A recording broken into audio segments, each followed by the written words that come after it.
बाऊ कृपा यह मूर्ति अनुकूला, बोलत बचन झरत जान फूला। कृपा की वायुशली मूर्ति अनुकूल हो गई। जो परशुराम जी मारने काटने की बातें कर रहे थे अब बोल रहे हैं तो ऐसा लग रहा जैसे फूल बरस रहे हैं। इन्होंने ब्यासी दे दी प्राणों की भिक्षा, तो थोड़ी और अभी इनको हम दे दें शिक्षा। एक ऐसी बगिया का निर्माण करें जिसकी सुगंध चारों दिशाओं तक फैले, पूरब पश्चिम उत्तर और दक्षिण तक है। ये पूर्व पश्चिम है, उत्तर दक्षिण, और फलवारी एक लगाऊंगा, और खोद महेंद्राचल पर्वत तक क्यारी सुघर बनाऊंगा। फिर भांति भांति के फूल लगा वनमाली मैं बन जाऊंगा, और तुमको भी बाबा जी एक सुंदर फूल बनाऊंगा। पर फूलोगे जब फूल फूल कर तब तुमको समझाऊंगा, और नहीं मानोगे यदि कहना तुमको काट गिरा दूंगा। रह जाओगे मुनि जुभू पर और पड़े पड़े गल जाओगे, तब चंद दिनों के बाद मुनि इस मिट्टी में मिल जाओगे। ये फूल फूल कर रहा खिलाड़ी, तब कौन भूल किस डाली का, और ये फूल फूलना अभी बंधन होगा हम वीरों की फुलवारी का। तुम्हारे घर की फुलवारी के फूल खिलना एक बार बंद नहीं हुआ, जाने कितनी बार बंद हुआ है। मनु के समय ही बंद हो गया था, सूर्यपुत्र मनु के समय बंद हो गया था। मनु के बाद इच्छाकु के समय बंद हो गया, असमक के समय बंद हो गया, मूलक के समय बंद हो गया, यूनास के समय बंद हो गया। अधिक क्या बताएं, अपने पिताजी से जाके पूछ लेना। तुम्हारे पिताजी की आयु 60,000 वर्ष हो गई, और वृद्धावस्था आने के बाद में भी फुलवारी में एक भी फूल की प्राप्ति नहीं हुई। वो तो दया आ गई वशिष्ठ जी को, जो श्रृंगी ऋषि को बुलवा करके यज्ञ संपन्न करा दिया। तो दशरथ जी को वृद्धावस्था में 760 रानियों के बीच, क्या बात है। व्यास जी रानी 3 जो हैं वो पटरानी हैं, कैकेयी, कौशल्या, सुमित्रा, ये पटरानी है। और रानियां दशरथ जी के 760 हैं। और समझो इतनी बड़ी फुलवारी और फूल एक भी नहीं, कितना कठिन जीवन होगा। आपसे अधिक कौन समझ सकता है। मैं मिथिलापुर से अवधपुरी तक एक सुंदर क्यारी लगवाऊंगा।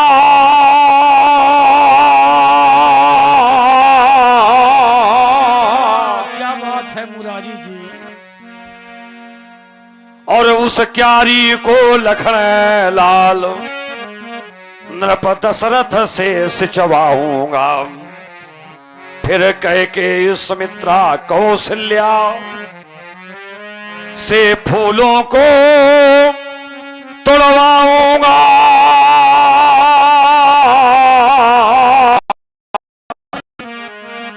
और भोले बाबा के मंदिर पर, भोले बाबा के मंदिर पर एक सुघर ढेर लगवाऊंगा। फिर लख करके इन फूलों को मैं फूला नहीं समाऊंगा।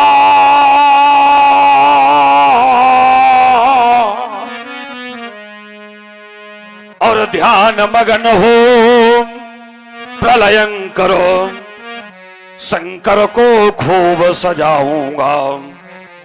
ये फूल फूल फूल, क्या बात है। ये फूल फूल कर फूल रहा, ये फूल है भृगुकुल क्यारी का।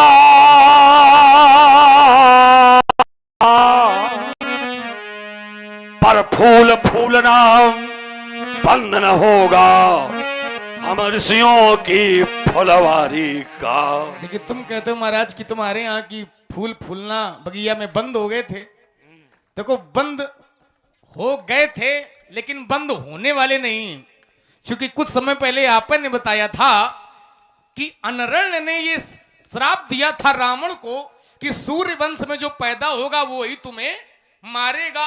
तो जब तक रावण मरेगा नहीं तब तक ये बात लागू नहीं होगी कि सूर्य वंश की बगिया में फूल खिलना।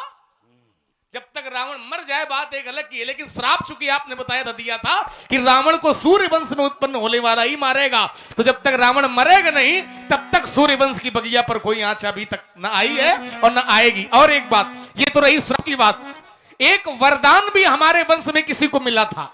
जिस समय महात्मा भगीरथ तपस्या करने ब्रह्मा जी के गए थे तो ब्रह्मा जी से गंगा जी का वरदान तो मांगा ही, साथ में ये वरदान भी मांगा था कि हमारे वंश की परंपरा कभी न रुके। तो ब्रह्मा जी ने भागीरथ को ये दोनों वरदान दे दिए थे, माता गंगा का धरती पर आना और सूर्य वंश की परंपरा कभी न रुके, ये वरदान भी दे दिया था। अब ब्रह्मा जी ने वरदान दिया कि सूर्य वंश की परंपरा नहीं रुकेगी। तो ब्रह्मा जी के पुत्र है महाराज वशिष्ठ जी, जो आप बता रहे हो कि वशिष्ठ जी समय समय पर पानी लगाते रहे हैं क्यारी में, तब पिता की बात की रक्षा करने के लिए तो वशिष्ठ जी को कदम उठाने पड़ेगा, क्योंकि वरदान पिताजी ने दिया है। तो पुत्र का यह धर्म है कि पिता की बात खाली न जावे, तो कोई समस्या भी आती है तो उसको सिंचाई के माध्यम से वो दूर करते रहे। तो ये उनका दायित्व है, ये उनका कर्तव्य है। तो हमारे वंश की महाराज चिंता न करो, हमारा वंश सुरक्षित है। कब तक, न ज्यादा दूर तक, तो रावण जब तक नहीं मरता तब तक तो पूरा सुरक्षित है ही, है ना। रही बात भगवान शंकर पर चढ़ाने की, तो शंकर जी के तो जो भक्त होते हैं न फूल मिले तो प्राय भक्त यही कहते हैं एक लोटा जल और सारी समस्याओं का भाव से यदि आप भोलेनाथ को अर्पित करें तो भगवान शंकर उतने में ही प्रसन्न हो जाते। केवल भाव होने चाहिए, लेकिन हम वो फूल नहीं जहां महाराज आप चिंतन कर रहे हैं। क्यों? उन फूलों में नहीं समझना और जिनको तुमने तोड़ा है, और उन फूलों में अब नहीं समझना जिनको पकड़ मरोड़ा है। छूते ही यह फूल जहर बन तब शरीर में छा जाएगा और रह जाओगे छटपटा, फिर दूध छठी का याद आएगा बुलवाना। तब वैद्य लक्ष्मण और आकर मूल पिलाएगा और खिलता है फूल धूल में लख कर यह जीवन फूल झिलाएगा। अब निश्चय होगा अंत एक दिन इस अवनी का और फूल फूलना अब बंधन होगा हम वीरों की फुलवारी का। क्योंकि जो भय कृपा जरी मुनि गाता तो क्रोध भय तन राख विधाता। व्यास जी इन्होंने कहा ब्रह्मा जी ने वरदान दिया था कि सूर्य वंश की वंश बेली कभी बंद नहीं होगी, और ये भूल गए कि रावण को जब ये पता चला कि अरण ने कहा है कि आगे चल करके सूर्य वंश में ही दशरथ के पुत्र पैदा होंगे और दशरथ के पुत्र के द्वारा हमारा वध होगा, तो रावण ने क्या किया? रावण जी ने भी ब्रह्मा जी की पूजा की, रावण ने भी ब्रह्मा की पूजा की। ब्रह्मा जी ने कहा वरदान मांगो, तो रावण ने कहा वरदान दे दो कि दशरथ जी के पुत्र पैदा ना हो।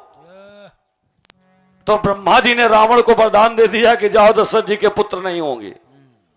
तो एक और ब्रह्मा जी वरदान दे रहे हैं कि सूर्य वंश की परंपरा का कभी विनाश नहीं होगा, और दूसरी ओर रावण को ब्रह्मा जी वरदान दे रहे हैं कि दशरथ जी के कोई पुत्र पैदा नहीं होगा। अब उसको हम भाग्य कहें कि दुर्भाग्य कहें कि सौभाग्य कहें, ये शिकार खेलने के लिए तुम्हारे पिताजी जब गए हैं और धोखे से बाण मार दिया श्रवण कुमार के, तो श्रवण कुमार के माता पिता ने जो साप दिया है उस साप को दुर्भाग्य कहें कि तुम्हारे पिताजी का सौभाग्य कहें।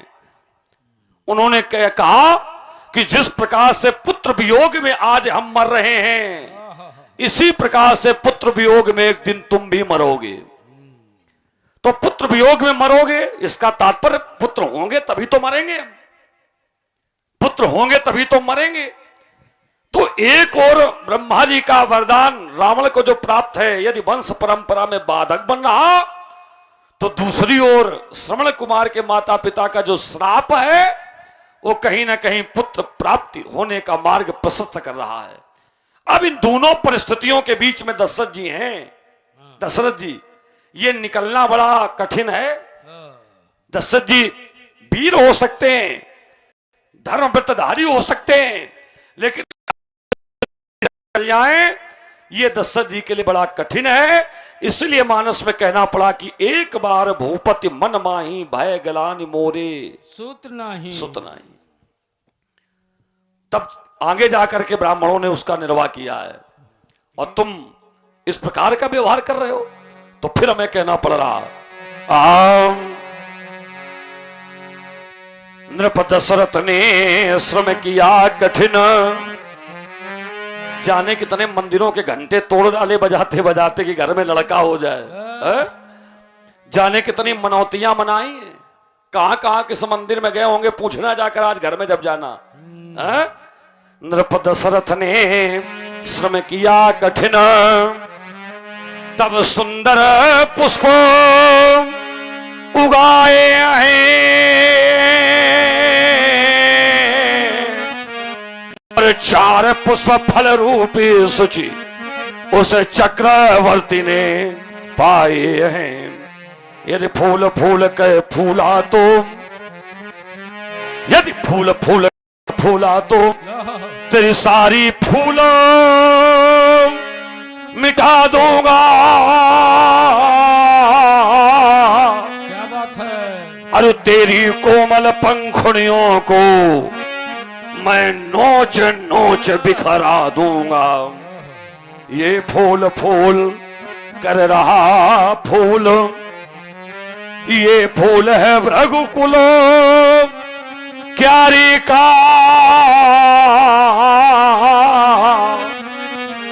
पर फूल फूलना बंद न होगा हम ऋषियों की फुलवारी का। देखिए, एक बात आपने जो रखी वो तो विरोध में एक दूसरे की बात हो गई। हाँ। जैसे हमने कहा कि ब्रह्मा जी ने वरदान दे दिया था भगीरथ जी को, ब्रह्मा जी ने भागीरथ को ये वरदान दे दिया था कि वंश परंपरा कभी रुकेगी नहीं, और आपने कह दिया कि रावण ने ये वरदान मांग लिया था कि दशरथ के कोई पुत्र ना हो, ये वरदान ब्रह्मा जी ने रावण को दे दिया था। तो ये बात तो विरोध में चली गई कि ब्रह्मा जी अपने वरदान को काटेंगे। तो व्यास जी महाराज, जब कृपा करने पर इनका शरीर जला जा रहा है, तो क्रोध करने पर तो अब शरीर की रक्षा विधाता ही करेंगे।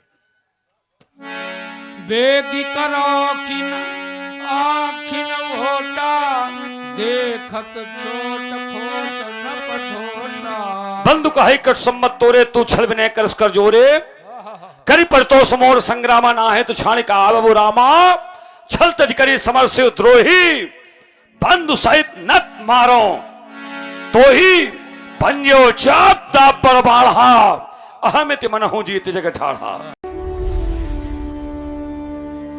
विशेष संस्कार चैनल के सभी पारिवारिक सदस्यों को भाई बहन के अटूट विश्वास के इस पवित्र त्योहार की हार्दिक बधाई व शुभकामनाएं।